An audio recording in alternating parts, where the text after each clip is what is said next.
ਉਹ ਗਲਤ ਹੋ ਰਿਹਾ ਨਹੀਂ ਹੈਗੇ ਨੀਚੇ ਨਹੀਂ ਆ ਦੇ ਇਹਨਾਂ ਇੱਥੇ ਨਹੀਂ ਆ ਇਸ ਦਾ ਬਚ ਕੇ ਆ ਹੁਣ ਆਪੀ ਬੰਦ ਕਰਨੀ ਤੁਸੀਂ ਦਾ ਅੱਛਾ ਇਹ ਉੱਪਰੋਂ ਕਹਿ ਰਹੇ ਸੀ ਸਫਾਈ ਕਰ ਦਿੱਤੀ ਠੀਕ ਹੋ ਗਿਆ ਸਾਰੀ ਸਫਾਈ ਬਾਕੀ ਉਹਦਾ ਪਹਿਲਾਂ ਵਾਸਤੇ ਮਾੜੀ ਮਾੜੀ ਪੈਟਰਨ ਹਾਂ ਉਹਦੇ ਘਰ ਪੈਣੀ ਹੈ ਉਹਨੂੰ ਮੈਂ ਸਾਫ਼ ਕਰਕੇ ਅੱਗੇ ਦਾ ਦਿਖਾਣਾ ਕਿ ਆਪ ਕੋ ਦੱਸ ਦਿਓ ਛੇੜਾ ਨਹੀਂ ਹੋਣਾ ਚਾਹੀਦਾ दो पीस हो गए सब तो पहले है खोल ठीक हो गया चलो नीचे खोल दो सिर्फ दुकान लिए खोलना नहीं लॉन्ग पीस पता लग रहा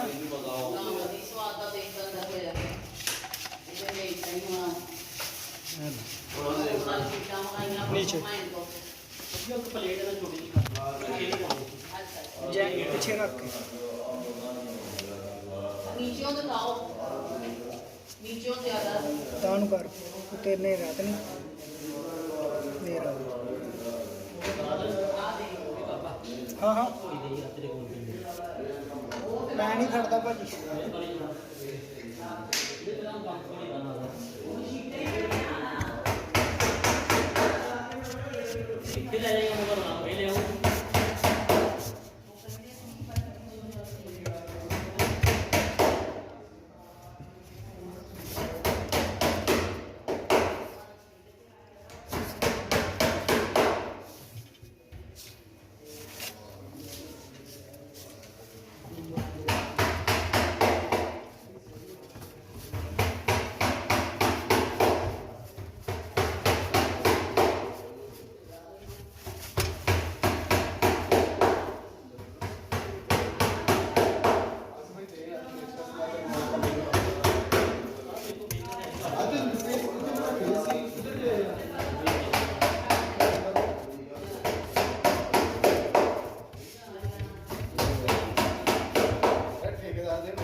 थोड़ा पीछे रख ला बंदी चीज भाई ज़्यादा भारा बनो भाई ठीक है कि नहीं ठीक है